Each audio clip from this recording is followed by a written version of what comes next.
Hello everyone, welcome back to my channel. आज हम करेंगे कि शेयर कैपिटल क्या होता है और इसके कितने टाइप्स होते हैं। तो सबसे पहले हम देखेंगे शेयर कैपिटल क्या होता है। ये एक ऐसी कैपिटल होती है जो कोई भी कंपनी शेयर्स इशू करके रेज करती है, यानी कि कंपनी को चलाने के लिए, उसकी डे टू डे एक्टिविटीज़ के लिए, इनकॉर्पोरेशन के लिए बहुत सारे पैसे की ज़रूरत होती है।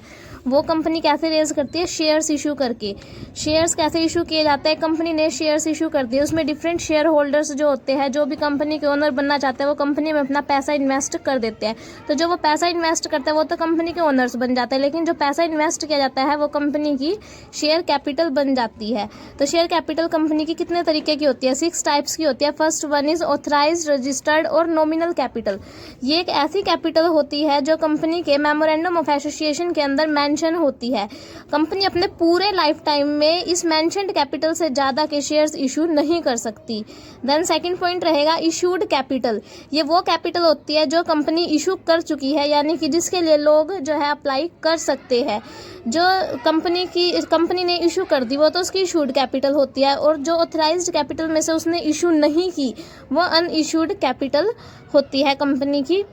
Then third one is subscribed capital. ये वो कैपिटल होती है, इशूड कैपिटल का वो पार्ट होता है जिसके लिए पब्लिक ने अप्लाई कर दिया।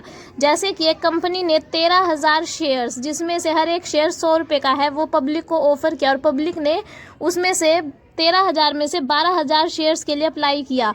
तो सब्सक्राइब्ड कैपिटल यहाँ पे 12 लाख मानी जाएगी। 12,000 शेयर्स के लिए अप्लाई किया, 12 लाख, 12,000 इंटू में 100, 12 लाख शेयर्स के लिए 12,000 शेयर्स के लिए लोगों ने अप्लाई किया, तो 12 लाख कंपनी की सब्सक्राइब्ड कैपिटल हो गई।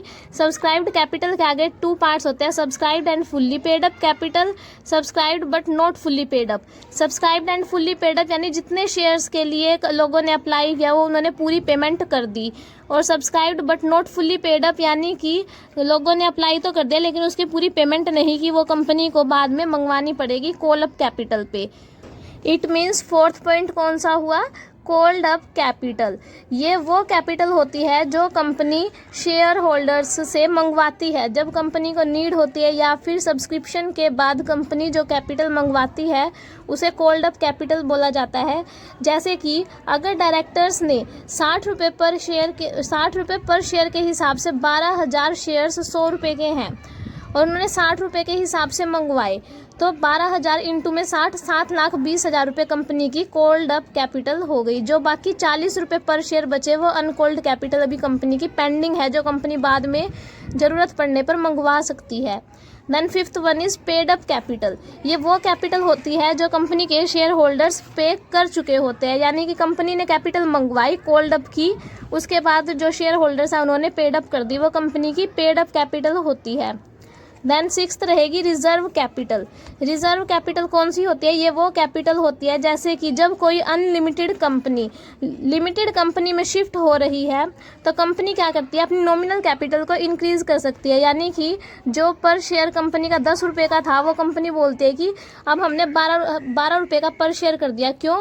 क्योंकि कंपनी में पहले पार्टनर्स की लाइबिलिटी अनलिमिटेड थी, अब लिमिटेड होगी तो उनको भी तो बेनिफिट मिलेगा ना। अब अनलिमिटेड कंपनी कौन सी होती है? जहाँ पे कंपनी के मेंबर्स की लाइबिलिटी अनलिमिटेड होती है, यानी कि अगर कंपनी लॉस में चल रही है तो कंपनी के शेयर होल्डर्स से पैसा मंगवाया जा सकता है, उनकी पर्सनल प्रॉपर्टी के लिए भी कंपनी लाइबल होती है। अब अनलिमिटेड कंपनी में मेंबर्स को लॉस ज़्यादा होता है, तो कंपनी लिमिटेड कंपनी में शिफ्ट होने जा रही है, तो इससे मेंबर्स की जो लाइबिलिटी है वो लिमिटेड हो जाएगी, तो उनको भी बेनिफिट होगा।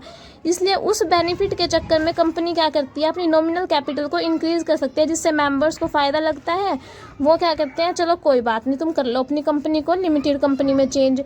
तो जब नॉमिनल कैपिटल कंपनी की इंक्रीज हो गई तो कंपनी रिजर्व कैपिटल के अंदर क्या होता है कि कंपनी उस कैपिटल को अभी नहीं मंगवाती अपने शेयर होल्डर्स से, वो सिर्फ जब कंपनी बंद होती है ना, वाइंड अप होती है, सिर्फ तभी मंगवाती है। तो इस हिसाब से कंपनी की नॉमिनल कैपिटल इंक्रीज होगी।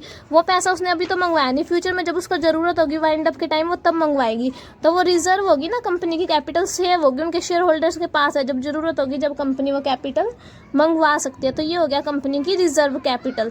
ये 6 टाइप्स तो थे शेयर कैपिटल के। एक हम ये देख लेते हैं कि कैपिटल रिजर्व क्या होता है। इससे हमें ये पता चल जाएगा कि रिजर्व कैपिटल और कैपिटल रिजर्व में डिफरेंस क्या होता है।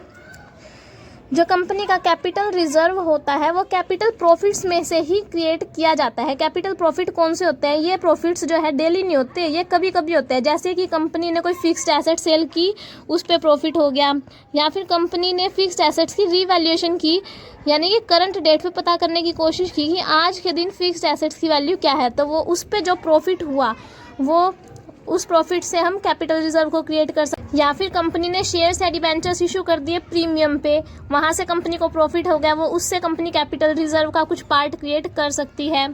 कंपनी ने डिबेंचर्स की पेमेंट कर दी, यानी कि जिनको डिबेंचर्स की पेमेंट करनी थी उन्होंने कुछ डिस्काउंट दे दिया कंपनी को, तो वहाँ से कंपनी को प्रॉफिट हो गया, उस पैसे को हम कैपिटल रिजर्व के अंदर डाल सकते हैं।